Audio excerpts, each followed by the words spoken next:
Hello एस्पिरंट्स, मी मिथुन भोसले. आजच्या चालू घडामोडीच्या सेशनमध्ये तुमच्या सगळ्यांचं परत एकदा खूप खूप स्वागत करतो. जून 2023च्या चालू घडामोडी आपण बघतोय. आज एक आपण नवीन टॉपिक सुरू करतोय, तो म्हणजे पुरस्कार. पुरस्कार थोडा सोपा वाटावा म्हणून आपण त्याचे दोन भाग केलेत. एक आहे आंतरराष्ट्रीय स्तरावरचे पुरस्कार आणि दुसरा भाग आहे राष्ट्रीय आणि इतर पुरस्कार. आजचं आपलं जे लेक्चर आहे ते आंतरराष्ट्रीय पुरस्काराच्या संदर्भात आहे. सुरू करूया आजचं आपलं एक्साइटिंग लेक्चर. ओके, पहिली व्यक्ती फार आपल्यासाठी महत्त्वाची आहे ज्यांना हा पुरस्कार मिळालेला आहे.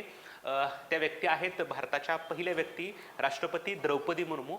त्यांना एका देशानं त्या देशाचा सर्वोच्च नागरी सन्मान देऊन त्या ठिकाणी सन्मानित केलेला आहे. ओके, सो प्रश्न विचारताना दोनच अँगलने प्रश्न विचारण्याची शक्यता जास्त आहे. एक, कोणत्या देशानं कोणत्या व्यक्तीला पुरस्कार दिलेला आहे आणि त्या पुरस्काराचं नाव त्या ठिकाणी काय आहे.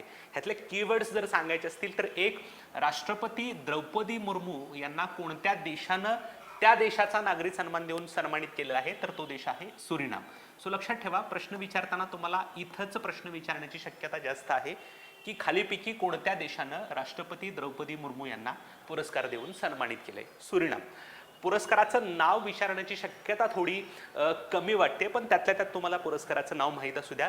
Grand order of the chain of the yellow star. त्यातला येलो स्टार शब्द जो आहे तो आपल्यासाठी महत्त्वाचा आहे. चंद्रिका प्रसाद संतोखी जे काही सुरिनामचे राष्ट्रपती आहेत त्यांच्या हस्ते या ठिकाणी त्यांना पुरस्कार प्रदान करण्यात आला. सो एक फोटोग्राफिक मेमरीमध्ये तुमच्या बऱ्याच दिवस लक्षात राहावं म्हणून राष्ट्रपती द्रौपदी मुर्मू त्या ठिकाणी पुरस्कार स्वीकारताना तुम्हाला त्या ठिकाणी दिसत आहेत. ओके, सो कीवर्ड्स दोनच आहेत, राष्ट्रपती द्रौपदी मुर्मू आणि सुरिनाम. येस. नंतर आपल्या देशाचे माननीय पंतप्रधान नरेंद्र मोदी यांना अशाच प्रकारे दुसऱ्या देशानं तिथला नागरी सन्मान देऊन सन्मानित केलेला आहे. मग अशा आपण द्रौपदी मुर्मू यांना सुरिनामनं सन्मानित केलं असं बघितलं. आता आपण बघतोय की नरेंद्र मोदी यांना इजिप्तनं सर्वोच्च पुरस्कार देऊन सन्मानित केलेला आहे. कारण मध्यंतरी 21 ते 25 जून या काळामध्ये आपल्या देशाचे पंतप्रधान पहिल्यांदा अमेरिकेच्या दौऱ्यावर होते आणि नंतर इजिप्तच्या दौऱ्यावर त्या ठिकाणी गेलेले होते. जेव्हा ते दौऱ्यानिमित्त इजिप्तला गेले होते तेव्हा तिथल्या सरकारनं हा पुरस्कार देऊन सन्मानित केलेला आहे. निमित्त पंतप्रधान नरेंद्र मोदी यांचा इजिप्त दौरा आणि पुरस्काराचं नाव आहे ऑर्डर ऑफ द नाईल. लक्षात ठेवा, महत्त्वाचं आहे. नाईल हे तिथल्या नदीचं नाव आहे. याच नदीच्या काठी इजिप्तमधली संस्कृती फार मोठी डेव्हलप त्या ठिकाणी झाली होती. त्यामुळं ऑर्डर ऑफ द नाईल या नावानं भारताच्या पंतप्रधानांना त्या ठिकाणी सन्मानित केलेलं आहे. पुरस्कार प्रदान केलाय इजिप्तचे राष्ट्राध्यक्ष अब्देल फतेह अल सिसी. याच्यापूर्वी तुम्ही हे नाव ऐकलं असेल. 2023चा जो काही आपला प्रजासत्ताक दिन पार पडला त्या प्रजासत्ताक दिनाचे प्रमुख पाहुणे म्हणून आपण इजिप्तच्या राष्ट्राध्यक्ष अब्देल फतेह अल सिसी यांना त्या ठिकाणी बोलवलं होतं. ऑर्डर ऑफ द नाईल पुरस्कार जिंकणारे पंतप्रधान नरेंद्र मोदी पहिले भारतीय आहेत. इजिप्त हा पहिला देश नाही ज्या देशानं पंतप्रधान नरेंद्र मोदींना नागरी पुरस्कार देऊन सन्मानित केलंय. तर याच्या अगोदर जवळजवळ 12 देशांनी म्हणजेच टोटल 13 देशांनी आतापर्यंत पंतप्रधानांना नागरी पुरस्कार देऊन सन्मानित केलेला आहे.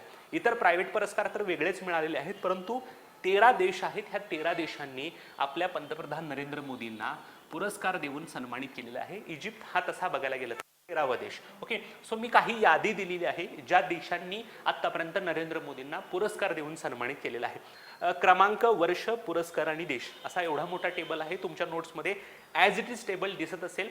पुरस्काराचं नाव जे आहे ते लक्षात ठेवू नका, परंतु आयोग तुम्हाला प्रश्न विचारताना असा प्रश्न विचारू शकतं की असे कोणकोणते देश आहेत ज्या देशांनी पंतप्रधान नरेंद्र मोदींना नागरी पुरस्कार देऊन सन्मानित केले. ओके, हा टेबल आपल्यासाठी फार महत्त्वाचा नाही. ओके, ह्याच्यावर विचारण्याची शक्यता जास्त नाही आहे. फक्त तुम्हाला एक माहिती असावं म्हणून मी त्या ठिकाणी दिलंय. कुठले कुठले देश आहेत बघा ज्यांनी पंतप्रधान नरेंद्र मोदींना पुरस्कार दिल्यात.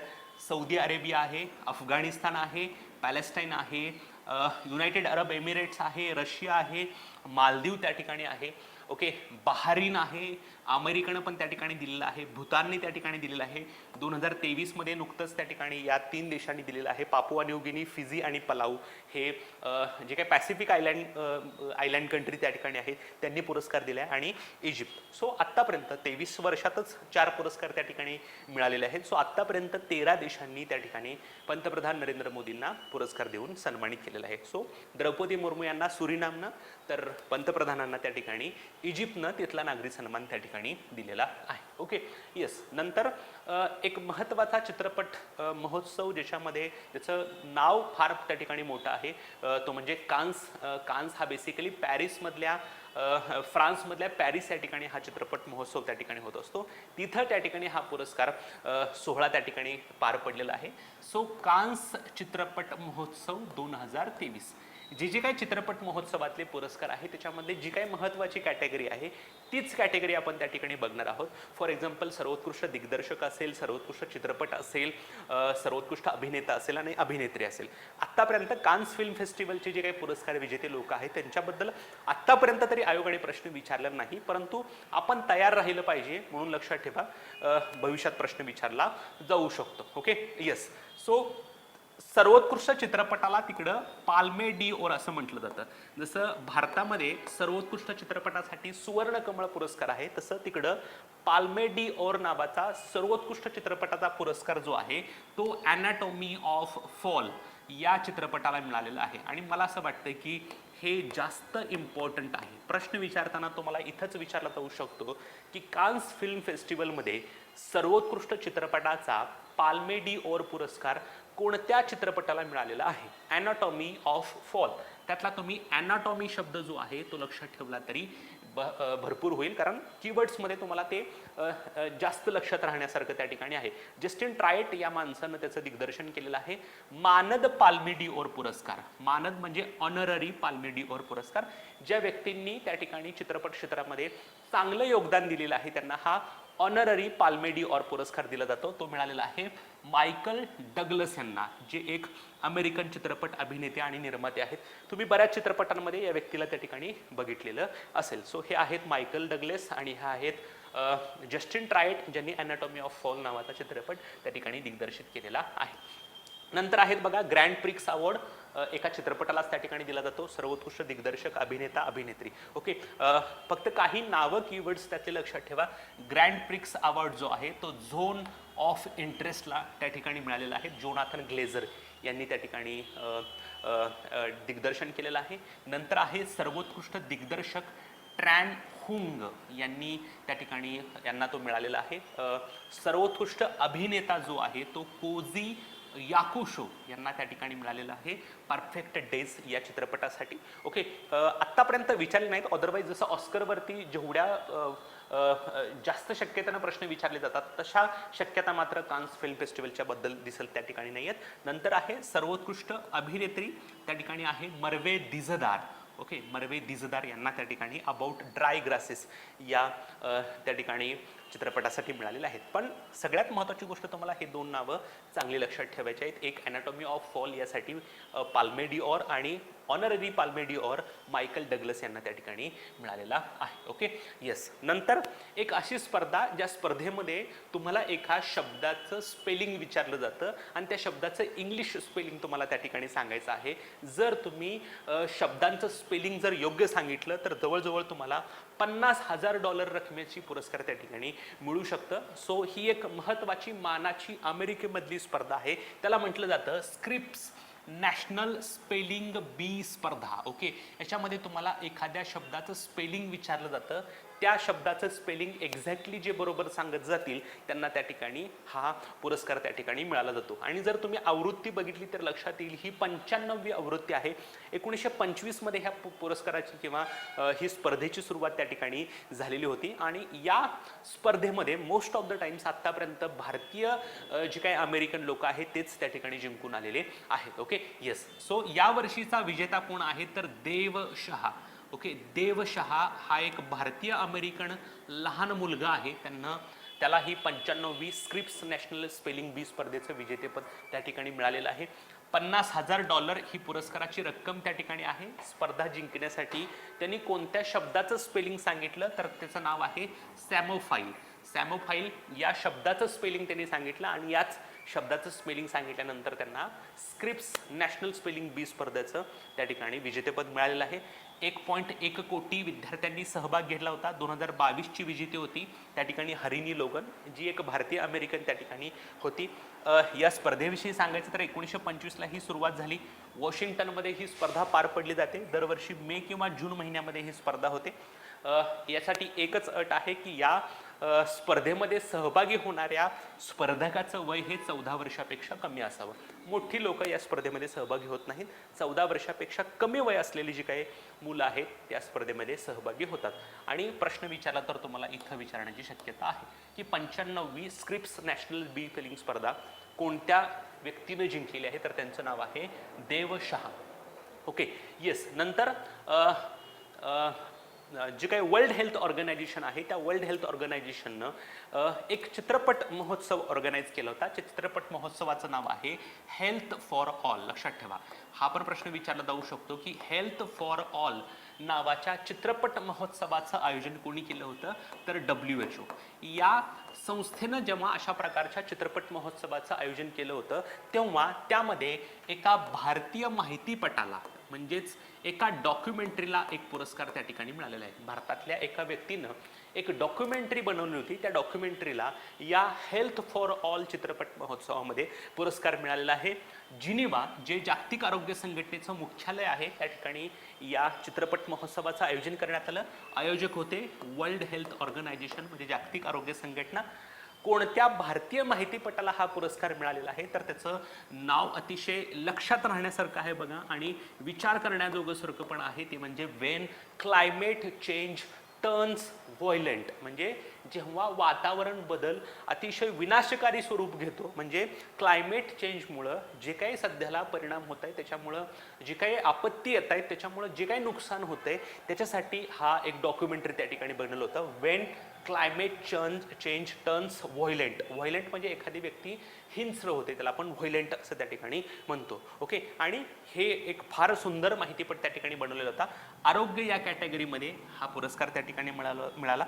वंदिता सहारिया ह्या राजस्थानच्या ज्या काही दिग्दर्शिका आहेत त्यांनी या चित्रपटाचं माहितीपटाचं दिग्दर्शन केलेलं आहे. सो प्रश्न विचारताना हाच विचारला जाऊ शकतो की हेल्थ फॉर ऑल नावाच्या चित्रपट महोत्सवामध्ये खालीपैकी कोणत्या भारतीय चित्रपटाला त्या ठिकाणी सर्वोत्कृष्ट माहितीपटाचा पुरस्कार मिळाला, तर त्याचं नाव आहे व्हेन क्लायमेट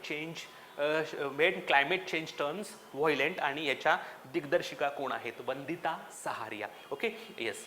चलो नेक्स्ट. नंतर आहे ज्या काही शहरातल्या किंवा राज्यातल्या सुंदर इमारती आहेत किंवा बेस्ट स्ट्रक्चर्स त्या ठिकाणी आहेत किंवा अट्रॅक्टिव्ह स्ट्रक्चर्स ज्या ठिकाणी आहेत त्यांना त्या ठिकाणी एका संस्थेकडून ग्रीन ॲपल पुरस्कार त्या ठिकाणी दिला जातो. सो आंतरराष्ट्रीय ग्रीन ॲपल पुरस्कार जो आहे तो तेलंगणा राज्यातील 5 इमारती आणि संरचनांना त्या ठिकाणी मिळालेला आहे. आणि तेलंगणा हे देशातलं पहिलंच राज्य आहे ज्या राज्याला अशा प्रकारचा ग्रीन ॲपल पुरस्कार त्या ठिकाणी मिळालेला आहे. सो आयोग साधा सिंपल प्रश्न विचारू शकतं की खालीपैकी कोणत्या राज्याला ग्रीन ॲपल पुरस्कारानं सन्मानित करण्यात आलेलं आहे, तर ते राज्य आहे तेलंगणा. आणि तेलंगणा हे देशातलं पहिलंच राज्य आहे ज्यांना हा पुरस्कार त्या ठिकाणी मिळालेला आहे. कोणकोणत्या 5 इमारती आणि संरचना आहेत ज्यांना हा ग्रीन ॲपल पुरस्कार मिळालेला आहे, तर मोज्जम जाही मार्केट, दुर्गम चेरवू केबल ब्रिज, नंतर आहे BR आंबेडकर, हे थोडं आपल्यासाठी महत्त्वाचं आहे, BR आंबेडकर तेलंगणा राज्य सचिवालय. मागच्या महिन्याच्या चालू घडामोडीमध्ये हे पण मी सांगितलं होतं की तेलंगणाचं जे काही नवीन सचिवालय सेक्रेटरिएट उभं करण्यात आलेलं आहे त्याला बाबासाहेब आंबेडकरांचं नाव देण्यात आलेलं आहे. सो असा पण प्रश्न विचारला जाऊ शकतो की तेलंगणा राज्याच्या सचिवालयाला खालीपैकी कोणाचं नाव देण्यात आलेलं आहे किंवा डॉक्टर बाबासाहेब आंबेडकरांचं नाव खालीपैकी कोणत्या राज्य सचिवालयाला देण्यात आलेलं आहे, तर ते राज्य आहे तेलंगणा. नंतर तेलंगणा पोलिसांचे एकात्मिक कमांड कंट्रोल सेंटर आणि यदाद्री मंदिर हे जे काय आहे त्यांना त्या ठिकाणी ग्रीन ॲपल पुरस्कार मिळालेला आहे. हे परीक्षेच्या दृष्टीनं एवढं त्या ठिकाणी महत्त्वाचं नाही आहे, नॉट सो इम्पॉर्टंट. परंतु महत्त्वाचं काय आहे तर तेलंगणा. आंतरराष्ट्रीय ग्रीन ॲपल पुरस्कार कोणत्या चित्रपटाला कोणत्या राज्याला मिळाला त्या ठिकाणी आहे. ग्रीन ऑर्गनायझेशन नावाची लंडनमधली संस्था आहे, त्यांच्याकडून ग्रीन ॲपल पुरस्कार दिला जातो.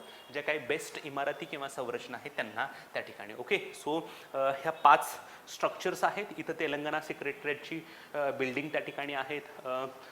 बरेच मंदिरं वगैरे जे काय आहेत त्यांना हा पुरस्कार त्या ठिकाणी मिळालेला आहे. सो आपल्याला ते जास्त महत्त्वाचं नाही आहे, फक्त महत्त्वाचं आहे की कोणत्या राज्याला त्या ठिकाणी पुरस्कार मिळालेला आहे. येस, नंतर आहे 45वा युरोपियन निबंध पुरस्कार. लक्षात ठेवा, निबंधावर आधारित जे काही पुस्तकं असतात त्यांना हा युरोपियन निबंध किंवा युरोपियन एसे अवॉर्ड त्या ठिकाणी दिला जातो. हा पुरस्कार जिंकणाऱ्या व्यक्ती यावर्षी ज्या आहेत त्या भारतीय लेखिका आहेत. त्यांचं नाव आहे अरुंधती रॉय.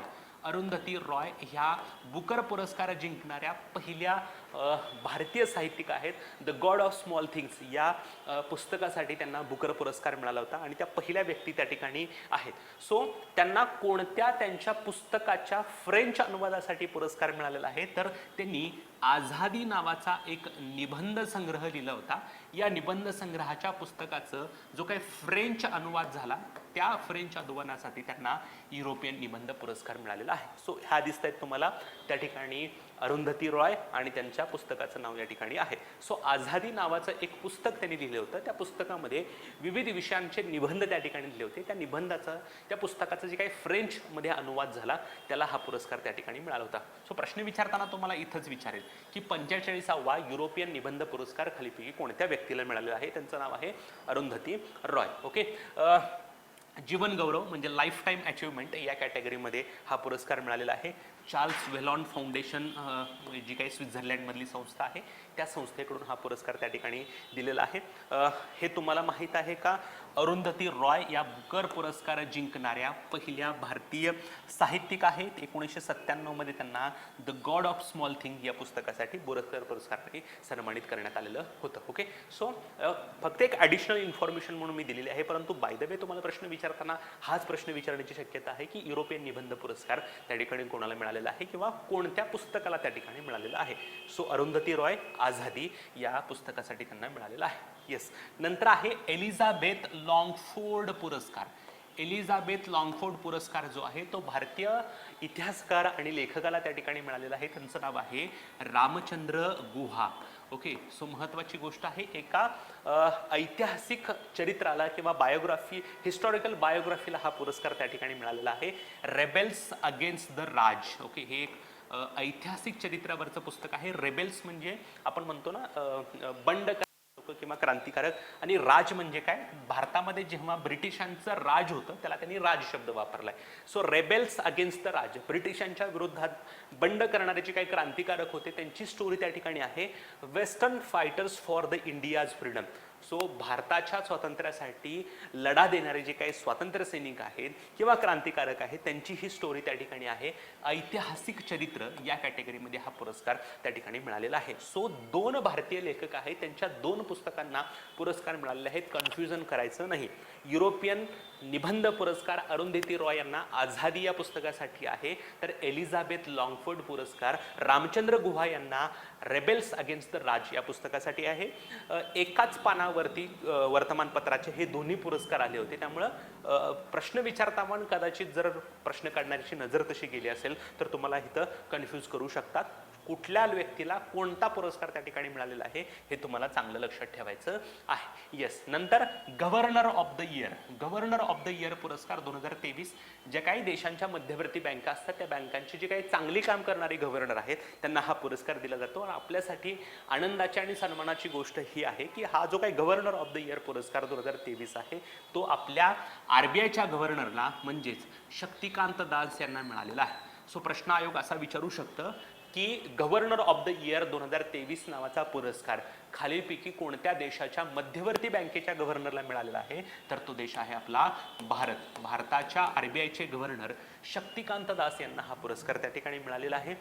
सेंट्रल बँकिंग नावाचं एक नियतकालिक आहे जे आर्थिक संबंधाविषयी त्या ठिकाणी डॉक्युमेंट रिलीज करत असतं.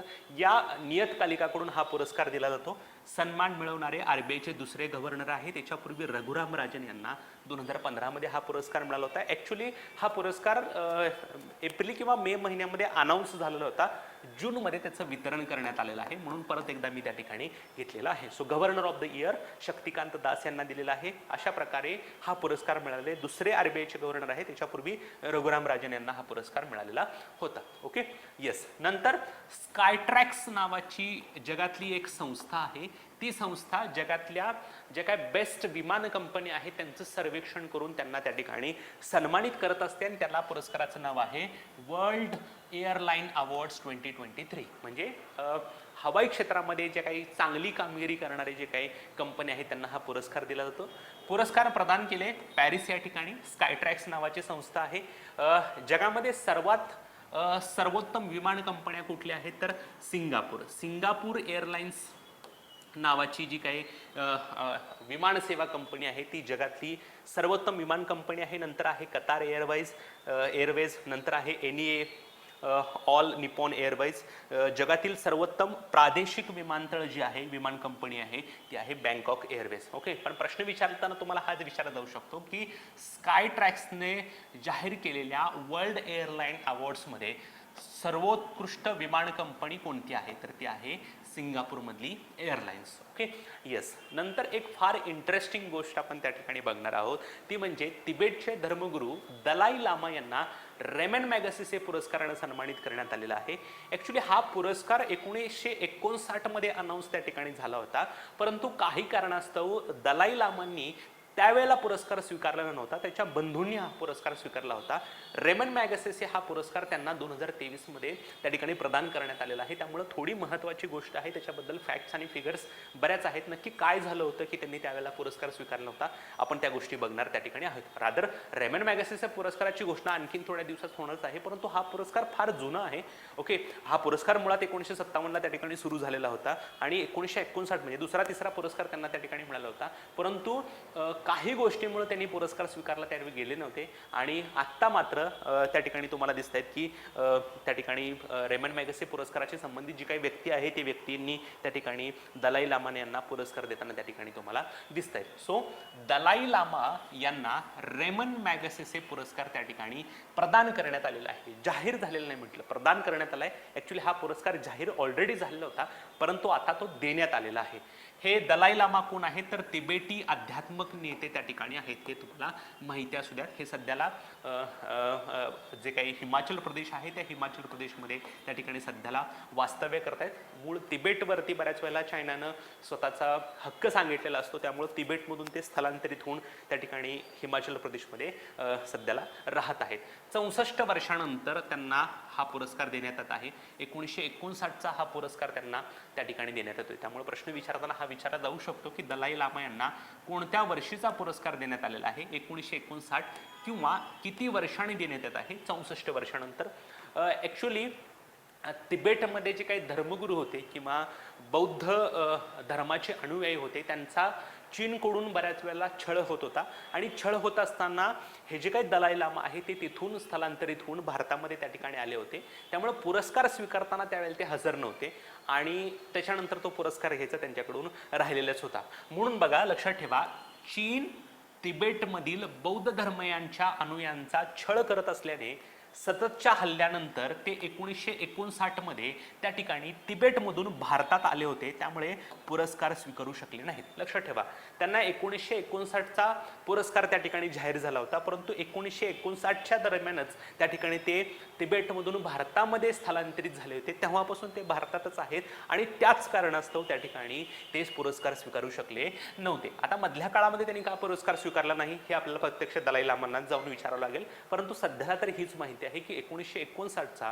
जो काही रेमन मॅगसेसे पुरस्कार आहे तो त्यांनी आता स्वीकारलेला आहे त्यांच्या वतीनं. तेव्हा त्यांचा मोठा भाऊ गॅलो धोंडेन यांनी हा पुरस्कार त्या ठिकाणी स्वीकारलेला होता मनिला इथं जाऊन. त्यावेळेला त्यांना जाहीर झालेला हा पहिला आंतरराष्ट्रीय पुरस्कार त्या ठिकाणी होता. त्याच्यानंतर बरेच आंतरराष्ट्रीय पुरस्कार त्यांना जाहीर झाले, परंतु त्यांना जाहीर झालेला हा पहिला आंतरराष्ट्रीय पुरस्कार त्या ठिकाणी होता. त्याच्या निमित्तानं आपल्याला थोडं बघावं लागेल की हा हा जो काही रेमन मॅगसेसे आहे तो काय आहे. तर तो आशियाचा नोबेल म्हणून त्या ठिकाणी ओळखला जातो, कारण बेसिकली आशियामधल्याच नागरिकांना हा पुरस्कार त्या ठिकाणी दिला जातो. मार्च 1957 ही तारीख तुम्हाला लक्षात ठेवायची आहे, कारण याच तारखेवरती आयोगाने एकदा प्रश्न विचारला जात होता की रेमन मॅगसेसे यांच्या स्मरणार्थ जो काही पुरस्कार दिला जातो त्या रेमन मॅगसेसे यांचं निधन कोणत्या वर्षी आणि कोणत्या साली झालं होतं, असं एक्झॅक्टली आयोगाने प्रश्न विचारला होता.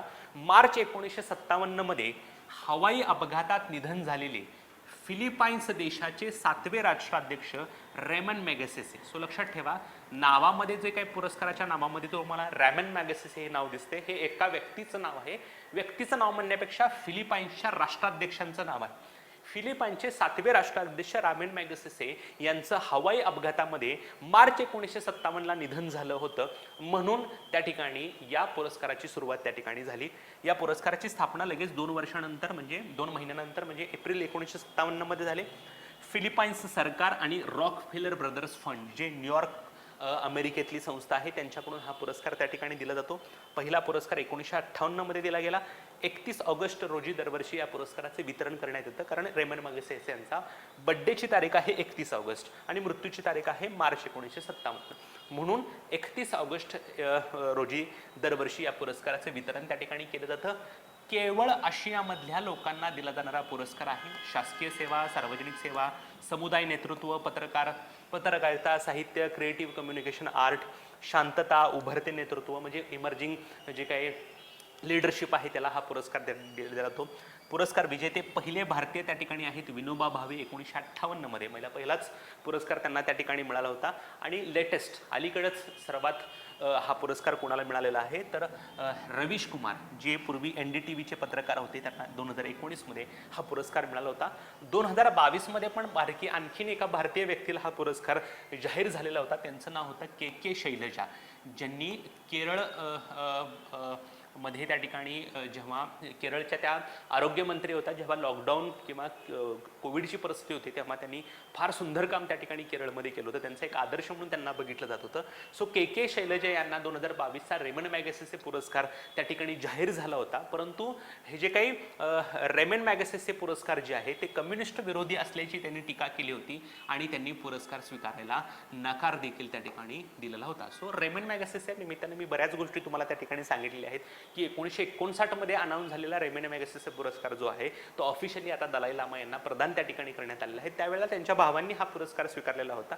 ओके, तिबेटमध्ये जे काही बौद्ध अनुयायी आहेत त्यांच्यावर अत्याचार होत होता चीनकडून, म्हणून ते भारतात त्या ठिकाणी स्थलांतरित झालेले आहेत. तेव्हापासून ते हिमाचल प्रदेशमध्ये त्या ठिकाणी राहत आहेत. आणि बेसिकली रेमन मॅगसेसे हे एक फिलिपाईनचे राष्ट्राध्यक्ष होते, त्यांच्या स्मरणार्थ हा पुरस्कार द्यायला सुरू झालेला आहे. 1958 मध्ये पहिला पुरस्कार दिला. KK शैलजा यांना हा पुरस्कार मिळालेला होता, परंतु 2022चा परंतु त्यांनी स्वीकार करण्यास नकार त्या ठिकाणी दिलेला होता. Okay, yes. नंतर आहे एक महत्त्वाचा पुरस्कार, त्याचं नाव आहे डॅग हॅमरस्कॉल्ड पदक. ओके, हे एक मेडल आहे. बेसिकली जे काही शांती सेना आहे युनायटेड नेशनची, त्या शांती सेनेच्या माध्यमातून जे काही स्वतःचा जीव गमावलेले हे जे काही लोक आहेत त्यांना मरणोत्तर हा पुरस्कार त्या ठिकाणी दिला जातो. डॅग हॅमरस्कॉल्ड जे आहे ते युनायटेड नेशनचे माजी महासचिव होते. त्यांचं पण हवाई अपघातात निधन त्या ठिकाणी झालं होतं आणि त्यांच्या स्मरणार्थ हा पुरस्कार त्या ठिकाणी दिला जातो. सो एकूण पदक विजेते जवान किती आहेत तर 103. जगातल्या एकूण 103 जवानांना त्या ठिकाणी हे डॅग हॅमरस्कॉल्ड पदक आहे ते त्या ठिकाणी देण्यात आलेलं आहे. युनायटेड नेशनमधल्या शांती सेनेतल्या मरणोत्तर सैनिकांना हा पुरस्कार त्या ठिकाणी दिला जातो. यावर्षी 3 भारतीय जवान आहेत त्यांना हा मरणोत्तर पुरस्कार देण्यात आलेला आहे. शिशुपाल सिंग, सामावली राम बिश्नोई किंवा बिश्नोई असं देखील म्हणू शकतात, शाबेर ताहिर अली. सो हे काही नावं तुम्हाला लक्षात ठेवायची त्या ठिकाणी आहेत. Okay, yes. सो तुम्ही शिशुपाल हा शब्द लक्षात ठेवा, इथं बिश्नोई हा शब्द लक्षात ठेवा आणि इथं अली हा शब्द लक्षात त्या ठिकाणी ठेवू शकता. ओके, सो आता हे डॅग हॅमरस्कॉल्ड पदक काय त्या ठिकाणी प्रकार आहे बघूया. या पुरस्काराची सुरुवात किंवा ह्या पदकाला 1998 मध्ये हा पदक द्यायला सुरू झालं. पदकाचे नामकरण डॅग हॅमरस्कॉल्ड यांच्या नावावरून करण्यात आलेले आहे. 1961 मध्ये झांबियामध्ये विमान अपघातात निधन झालेले संयुक्त राष्ट्राचे दुसरे महासचिव म्हणजे सेक्रेटरी जनरल आहेत राज्यसेवा मुख्य परीक्षा तयार करणाऱ्या लोकांना पण हे माहिती आहे सुद्धा. युनायटेड नेशनचे जे काही महासचिव आहेत त्यातले दुसरे महासचिव होते डॅग हॅमर्सजोल्ड यांचं हवाई अपघातात निधन झालं म्हणून त्या ठिकाणी त्यांच्या स्मरणार्थ हे पदक सुरू त्या ठिकाणी करण्यात आलेलं आहे. युनायटेड नेशन्सकडून म्हणजे संयुक्त राष्ट्राकडून हा पुरस्कार त्या ठिकाणी दिला जातो. शांतता अभियानामध्ये युनायटेड नेशन ज्या ज्या ठिकाणी कॉन्फ्लिक्टेड एरिया आहे तिथं आपलं सैन्य पाठवून त्या ठिकाणी शांतता मेंटेन करण्याचं काम करत असतं, परंतु हे शांतता ऑपरेशन्स जेव्हा सुरू असतात तेव्हा बऱ्याच लष्करी अधिकाऱ्यांना आपले प्राण गमवावे लागतात आणि त्यांनी ह्या केलेल्या योगदानासाठी त्यांना हा मरणोत्तर पुरस्कार देऊन त्या ठिकाणी सन्मानित केलं जातं. ओके, सो डॅग हॅमर्सजोल्ड हे युनायटेड नेशनच्या दुसऱ्या महासचिवांचं नाव आहे. त्यांचं झांबे येथं हवाई अपघातात निधन झालं म्हणून शांती सेनेमध्ये आपला प्राण गमावणाऱ्या लष्करी कर्मचारी, पोलीस आणि नागरिकांना दिला जाणारा हा सन्मान त्या ठिकाणी आहे. Okay, yes. नंतर पुढचा फार महत्त्वाचा आहे. इंटरनॅशनल ऑलिम्पिक कमिटीनं ऑलिम्पिक ऑर्डर नावाचा जो काही पुरस्कार आहे तो पुरस्कार त्या ठिकाणी घोषित केलेला आहे आणि हा ऑलिम्पिक ऑर्डर पुरस्कार कोणाला दिलेला आहे तर त्यांचं नाव आहे doctor Tedros Ghebreyesus. Tedros Ghebreyesus कोण आहेत तर WHO महासंचालक आहेत. जागतिक आरोग्य संघटनेचे महासंचालक टेड्रोस घेब्रेयेसस यांना ऑलिम्पिक ऑर्डर पुरस्कार त्या ठिकाणी देण्यात आलेला आहे आणि हा ऑलिम्पिक ऑर्डर पुरस्कार देणारी संस्था कोण आहे आंतरराष्ट्रीय ऑलिम्पिक कमिटी IOC न त्या ठिकाणी यांना हा ऑलिम्पिक ऑर्डर पुरस्कार दिलेला आहे. कशासाठी पुरस्कार दिलेला आहे? जेव्हा COVID-19 होता त्या काळामध्ये देखील बरेच चॅलेंजेस असताना टोकियो ऑलिम्पिक घेण्यासाठी त्यांनी जे काही प्रयत्न केले होते त्या प्रयत्नासाठी त्यांनी त्या ठिकाणी हा पुरस्कार देण्यात आलेला आहे. म्हणजे कोविडची परिस्थिती आम्ही सांभाळून घेतो त्याची तुम्ही काळजी करू नका, परंतु सक्सेसफुली तुम्ही टोकियोचं ऑलिम्पिकचं आयोजन करा, आम्ही जी काय मदत लागते ती करायला त्या ठिकाणी तयार आहे. सो टोकियो ऑलिम्पिकच्या आयोजनामध्ये मदत केल्याबद्दल जागतिक आरोग्य संघटनेचे महासंचालक टेड्रोस घेब्रेयेसस यांना आंतरराष्ट्रीय ऑलिम्पिक समितीनं ऑलिम्पिक ऑर्डर पुरस्कार देऊन त्या ठिकाणी सन्मानित केलेला आहे. आणि 2024 मध्ये जे काही पॅरिस ऑलिम्पिक होणार आहे त्या ऑलिम्पिकमध्ये सन्माननीय अतिथी म्हणून देखील त्यांना आमंत्रित करण्यात आलेलं आहे. जेव्हा ह्याचं इनॉग्रेशन होईल तेव्हा तुम्ही त्या ठिकाणी आमच्यासाठी गेस्ट म्हणून उपस्थित राहा असं देखील त्या ठिकाणी त्यांना सांगण्यात आलेलं आहे. Okay, yes. नंतर आहे पुढचा पुरस्कार युनेस्को मिशेल बॅटेसे पुरस्कार. लक्षात ठेवा, युनेस्को म्हणजे United nation educational scientific and cultural organisation. या संस्थेकडून जैवविविधतेसाठी कामं करणाऱ्या लोकांना किंवा संस्थांना त्या ठिकाणी हा युनेस्को मिशेल बॅटिसे पुरस्कार त्या ठिकाणी दिला जातो आणि हा पुरस्कार यावर्षी भारतातल्या एका IFS अधिकाऱ्याला त्या ठिकाणी मिळालेला आहे. त्यांचं नाव आहे जगदीश बाकन. लक्षात ठेवा, हा प्रश्न हे विसरू नका. जगदीश बाकन यांना हा युनेस्को मिशेल बॅटिसे पुरस्कार त्या ठिकाणी मिळालेला आहे. मन्नार आखात राष्ट्रीय सागरी राष्ट्रीय उद्यान हे जे आहे तिथले संचालक किंवा डायरेक्टर त्या ठिकाणी आहे. बायोस्फिअर रिझर्वचं व्यवस्थापन करण्यासाठी त्यांना हा पुरस्कार मिळालेला आहे. सो मला असं वाटतं की सिंगल लाईनला प्रश्न विचारण्याची शक्यता आहे. बघा, Michel Batisse award for biosphere reserve management, इथं तुम्हाला त्या ठिकाणी जगदीश बाकन दिसत आहेत. मन्नार आखात जे आहे तिथं जे नॅशनल पार्क आहे तिथले डायरेक्टर म्हणून ते त्या ठिकाणी काम करत आहेत. सो युनेस्को मिशेल बॅटिसे त्या ठिकाणी बाकन, ह्या बॅटिसेवरनं तुम्ही बाकन शब्द लक्षात ठेवू शकता. Okay, yes. पहिल्यांदाच आमचं लेक्चर जे बघतायत त्यांच्यासाठी एक महत्त्वाची सूचना की प्रत्येक लेक्चर झाल्यानंतर आपण त्या ठिकाणी 2 मिनिटाचे क्विक रिव्हिजन त्या ठिकाणी घेत असतो. पाठीमागच्या अर्धा पाऊण तासामध्ये जे काही आपण शिकलेलो आहे ते एकदा 1 बाय 1 फास्टमध्ये एकदा त्या ठिकाणी बघत असतो. ओके, सो आंतरराष्ट्रीय पुरस्कार आपण सुरू केले होते. द्रौपदी मुर्मू यांना सुरिनाम देशानं तिथला नागरी सन्मान त्या ठिकाणी दिलेला आहे. सुरिनामचे राष्ट्रपती चंद्रिका प्रसाद संतोखी यांनी त्यांना पुरस्कार त्या ठिकाणी दिलेला आहे.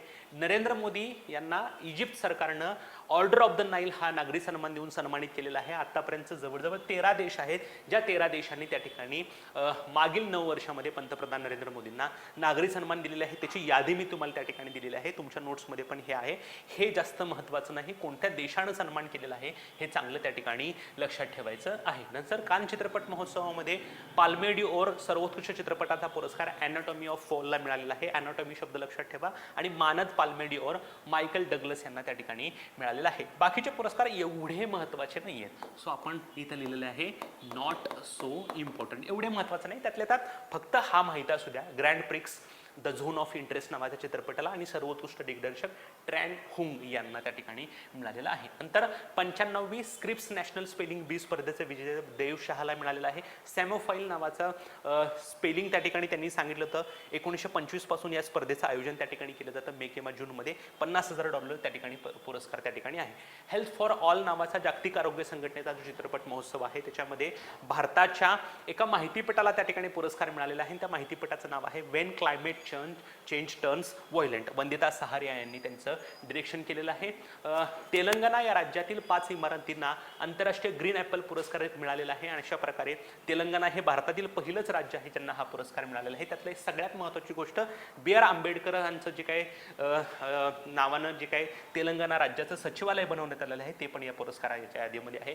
45वा युरोपियन निबंध पुरस्कार अरुंधती रॉय यांना आहे आझादी या निबंधाच्या पुस्तकासाठी. आणि दुसरा आहे एलिझाबेथ लॉंगफोर्ड पुरस्कार रामचंद्र गुहा यांना रेबेल्स अगेन्स्ट द राज या पुस्तकासाठी त्यांना मिळालेलं आहे. गव्हर्नर ऑफ द इयर भारताच्या गव्हर्नरला म्हणजेच RBIच्या गव्हर्नरला या ठिकाणी मिळालेला आहे. दुसरे गव्हर्नर आहेत ज्यांना हा पुरस्कार मिळाला. याच्यापूर्वी रघुराम राजन यांना देखील हा पुरस्कार मिळाला होता. वर्ल्ड एअरलाईन अवॉर्ड्स 2023 मध्ये स्कायट्रॅक्स कडून जे पुरस्कार दिले जातात त्याच्यामध्ये जगातील सर्वोत्तम विमान कंपनी कुठली आहे तर सिंगापूर. आणि जगातील सर्वोत्तम प्रादेशिक विमान कंपनी कुठली आहे तर बँकॉक एअरवेज. दलाई लामा यांना रेमंड मॅगसेसे पुरस्कारानं सन्मानित करण्यात आलेला आहे. ॲक्च्युली प्रदान आत्ता करण्यात आलेला आहे. 1959 मध्ये हा पुरस्कार त्या ठिकाणी जाहीर झाला होता. परंतु तिबेटमध्ये चीन लोकांकडून त्या ठिकाणी जे काही बौद्ध धर्मांचे अनुयायी होते त्यांचा छळ केला जात होता म्हणून त्यांनी भारतामध्ये स्थलांतर त्या ठिकाणी केलं होतं. त्यामुळं त्यांच्या वतीने त्यांच्या भावानं पुरस्कार स्वीकारला होता आणि आता ऑफिशियली त्यांनी पुरस्कार घेतलेला आहे. हा पुरस्कार आशियाचा नोबेल म्हणून समजला जातो. मार्च 1957 मध्ये फिलिपाईन्सचे 7वे राष्ट्राध्यक्ष रेमंड मॅगसेसे यांचं निधन झालं म्हणून त्यांच्या स्मरणार्थ हा पुरस्कार द्यायला सुरू झालं. पहिला पुरस्कार 1958 मध्ये देण्यात आला. रॉकफेलर ब्रदर्स फंड कडून त्याला स्पॉन्सरशिप त्या ठिकाणी आहे. 31 ऑगस्ट रोजी ज्या दिवशी त्यांचा बर्थडे असतो त्या दिवशी हा पुरस्कार त्या ठिकाणी देण्यात आला. विनोबा भावे हे पहिले भारतीय आहेत. आणि लेटेस्ट 2019 मध्ये रवीश कुमार यांना पुरस्कार मिळाला. 2022 मध्ये के शैलजा यांना पुरस्कार जाहीर झालेला होता. परंतु रेमंड मॅगसेसे पुरस्कार जो आहे तो कम्युनिस्टांच्या विरोधात आहे म्हणून त्यांनी हा पुरस्कार स्वीकारायला नकार दिला होता. डॅग हॅमरशोल्ड पदक जे आहे ते युनायटेड नेशन्स कडून त्या ठिकाणी दिलं जातं. शांती सेनेमध्ये जे काही स्वतःचे प्राण गमावणारे जे काही पोलीस कर्मचारी आहेत नागरिक आहेत त्यांचा सन्मान त्या ठिकाणी केला जातो. यावर्षी टोटल 3 लोकांना हा सन्मान देण्यात आला. त्यातले 3 लोक तुम्हाला चांगले लक्षात ठेवायचे आहेत. शिशुपाल, बिश्नोई आणि अली जे आपल्या भारताचे त्या ठिकाणी आहेत. Okay yes. नंतर आहे टेड्रोस घेब्रेयेसस जे वर्ल्ड हेल्थ ऑर्गनायझेशनचे महासंचालक आहेत. त्यांनी कोविड असताना देखील टोकियो ऑलिम्पिकचं आयोजन करण्यामध्ये मदत केली म्हणून त्या ठिकाणी आंतरराष्ट्रीय ऑलिम्पिक समितीने त्यांना ऑलिम्पिक ऑर्डर पुरस्कार देऊन त्या ठिकाणी सन्मानित केलेलं आहे. येणारं जे काही 2024चं पॅरिस ऑलिम्पिक आहे त्याच्यामध्ये देखील त्यांना सन्माननीय अतिथी म्हणून बोलवण्यात आलेलं आहे. बायोस्फिअर रिझर्वच्या मॅनेजमेंटसाठी मन्नार आखात सागरी राष्ट्रीय उद्यानाचे डायरेक्टर जगदीश बाकन यांना युनेस्कोनं मिशेल बॅटिसे पुरस्कार देऊन त्या ठिकाणी सन्मानित केलेलं आहे. Okay yes. सो आजच्यासाठी आपण इथंच थांबतोय मित्रांनो. परत भेटूयात नवीन चालू घडामोडी आणि नवीन संकल्पनांचे. तोपर्यंत धन्यवाद.